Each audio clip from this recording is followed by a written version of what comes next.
Assalamualaikum warahmatullahi wabarakatuh. Hai teman-teman semuanya, selamat datang kembali ya di channel Studio Horor. Studio Horor kali ini akan menceritakan tentang sebuah kisah cerita seram eksistensi gaib proyek hotel. Cerita misteri kali ini bersumber dari @UKM Pengamatan. Lalu bagaimana kengerian dari kisah kali ini? Mari kita simak kisah ini bersama-sama. Ini adalah sebuah cerita di tahun 2018 dari salah seorang teman yang mengerjakan proyek hotel di sekitar tempat ikon Yogyakarta. Sebut saja Galih. Dia adalah salah satu mahasiswa dari universitas terkemuka di Yogyakarta dan ketua dari grup. Bersama 3 orang temannya bernama Adi, Bella, dan Salsa. Mereka menggarap proyek pembangunan hotel yang ditugaskan dari pihak kampus. Mereka pun mengiyakan dan pikir mereka ini adalah proyek yang lumayan besar. Dalam artian bisa mendapatkan uang yang cukup besar ketika ikut di dalam proyek itu. Apalagi perkiraan proyek berjalan selama 4-6 bulan. Mereka berempat bertemu dengan seorang manajer yang membawahi mereka ketika ikut di dalam proyek ini. Mulailah perbincangan dengan segala hal, apa yang harus mereka kerjakan dan apa yang harus mereka persiapkan selama proyek itu berlangsung. Di akhir perbincangan, si manajer memberikan sebuah wejangan. Kalau di sini hati-hati ya Mas, Mbak. Soalnya agak kenceng, terus sudah banyak yang diganggu. Kalau mau apa-apa, nuwun sewu dulu ya, sama juga jaga diri. Apalagi Mas Gali, jadi leader harus bisa jaga teman yang lain juga ya Mas. Galih memang orang yang antara percaya dan tidak percaya dengan hal-hal gaib. Tetapi Galih tetap menghargai apa yang dikatakan si manajer dengan tetap berpikir positif dengan apa yang akan ada di proyek tersebut. Pagi harinya, Galih dan 3 temannya berangkat ke proyek untuk mengamati keadaan di sekitar proyek. Di situ Galih merasakan hal yang aneh. Namanya proyek pembangunan, harusnya hiruk-pikuk dan suara pekerja yang mengerjakan pembangunan selalu didengar. Galih saat itu tidak merasakan hal itu. Dia merasa di sekitar proyek itu sepi, akan tetapi ramai, berantakan dan singup. Walaupun Galih tidak tahu apa yang dirasakan ketiga temannya pada waktu itu. Wajar sebenarnya apa yang dirasakan Galih, karena proyek pembangunan pasti ada pembebasan lahan. Ketika mereka fokus berkeliling dan menaiki tangga menuju lantai atas, Bella dengan polosnya berkata, "Loh kok aku tadi lihat banyak anak kecil di basement ya? Tapi masa bisa masuk di sini? Ya kan nggak boleh." Nggak ada yo, aku nggak lihat kok. Belum makan paling kamu Bel, jawab dari Galih. Adi dan Salsa melihat Bella dengan keheranan. "Seriusan kamu Bel?" tanya Salsa. "Iya, seriusan Sa. Aku tadi tuh lihat, sumpah."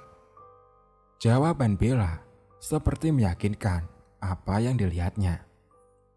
Udah, ayo, buruan, udah mau maghrib loh ini, ucap Galih memotong pembicaraan. Galih mencoba menenangkan, walaupun di benak Galih dia juga sempat melihat 2 anak kecil yang sedang bermain di basement. Tapi dia berpikir positif kalau itu adalah anak dari atasan proyek yang sedang ada di situ. Sesampainya di lantai paling atas, keadaan mulai berubah. Yang awalnya seperti sunyi berubah menjadi keramaian. lalu lalang pekerja, suara dentuman palu. Sepertinya suara proyek sewajarnya yang mereka lihat di atas. Galih merasa suasana sangat berbeda 180 derajat. Dan Galih berpikir, apakah ini yang dimaksud oleh manajernya pada waktu itu? Akan tetapi Galih tidak buru-buru untuk memutuskan segala sesuatunya, dikarenakan masih bisa dilogika. Pulanglah mereka ke kosan. Pagi harinya mereka bertemu dan bercerita. Dan ternyata Bella dan Galih bermimpi hal yang sama. Mereka bermimpi bertemu dengan sosok wanita berbadan ular.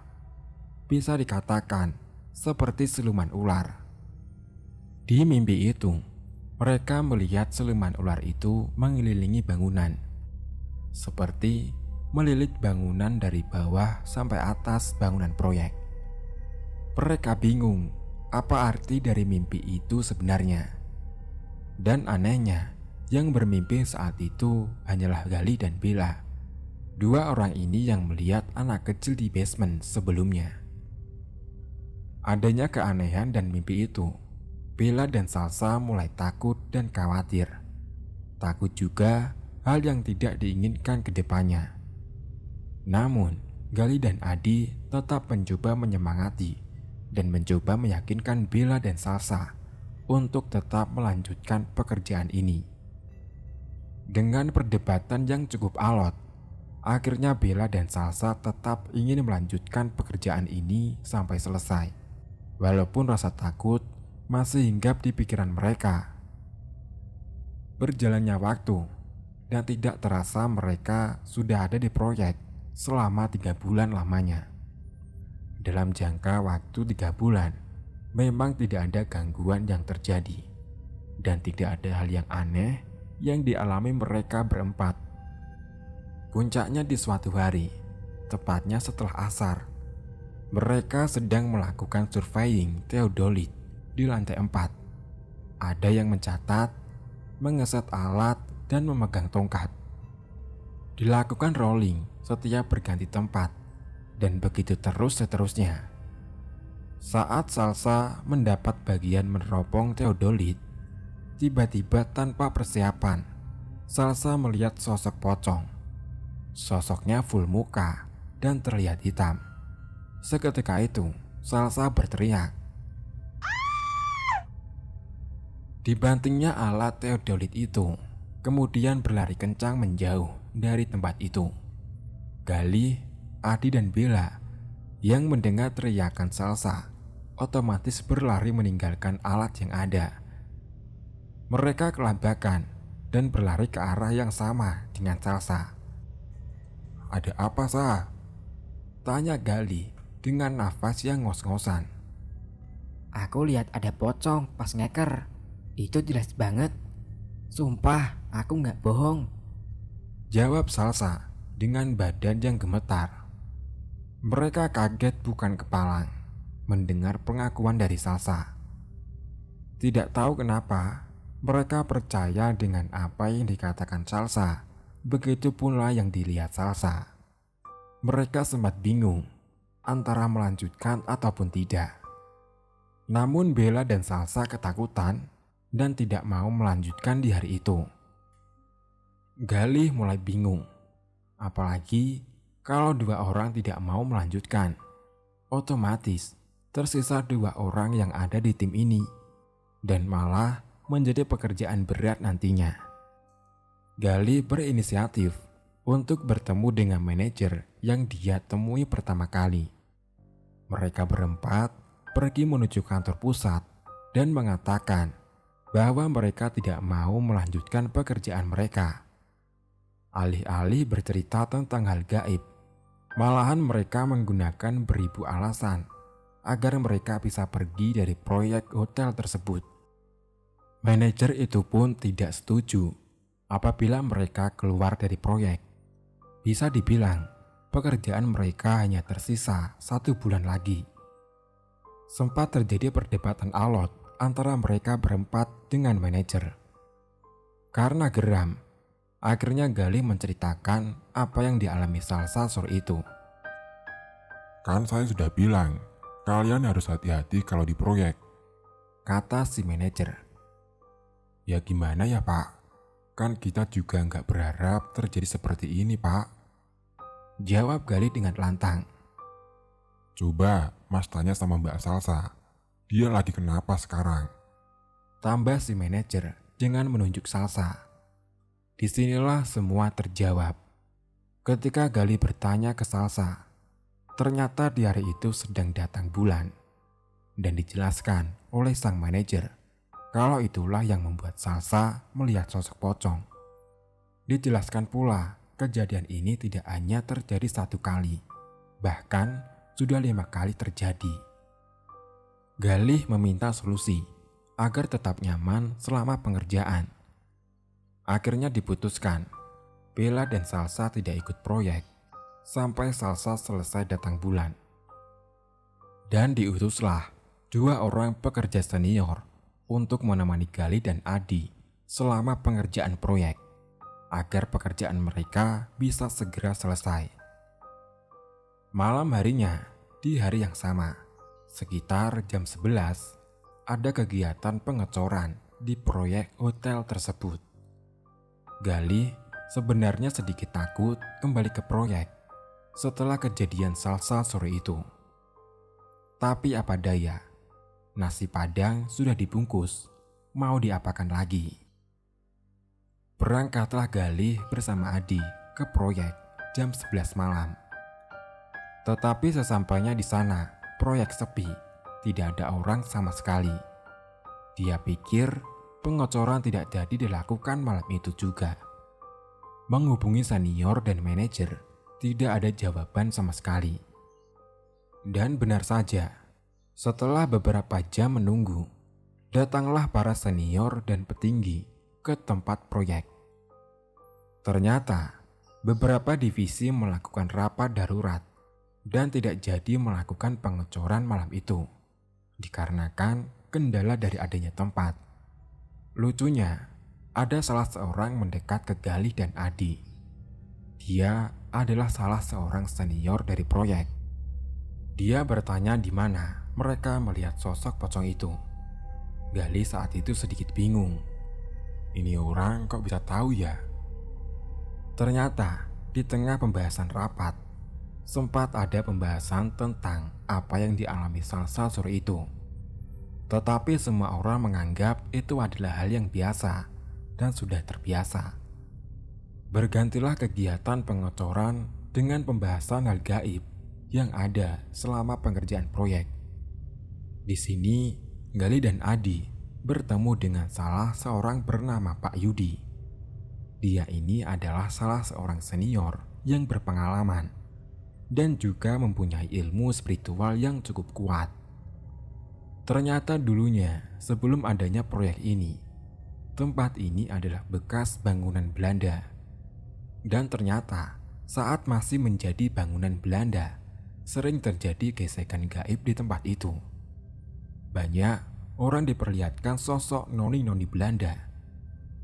Noni Belanda ini juga pernah merasuki salah seorang pekerja ketika penggalian pondasi. Bahkan membuat pekerja itu kerasukan selama 2 minggu tidak sembuh-sembuh. Akhirnya didatangkanlah Pak Yudi untuk menetralisir keadaan. Tidak hanya itu, 10 orang pekerja pernah bermimpi hal yang sama, yaitu bermimpi bertemu dengan sosok wanita berbadan ular.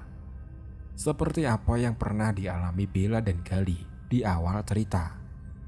Wanita ular ini memang menjadi bahan perbincangan selama ini, bahkan dianggap sebagai ratu.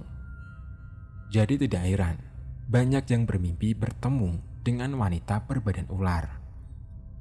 Di tangga darurat juga ada sosok genderuwo yang sering menjadi pekerja. Seperti adanya barang hilang dan barang yang berpindah dengan sendirinya. Penuturan Pak Yudi, dialah yang mengontrol agar tidak terjadi gesekan gaib selama proyek ini berlangsung. Walaupun beberapa kali masih kecolongan juga, karena dia lebih sering di luar daripada di lapangan.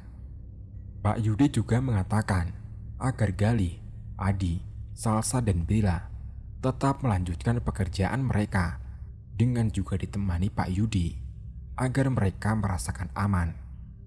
Dan diberikanlah sebotol air yang dijambi-jambi, kemudian disarankan diminum agar tidak diikuti sosok yang ada di tempat itu.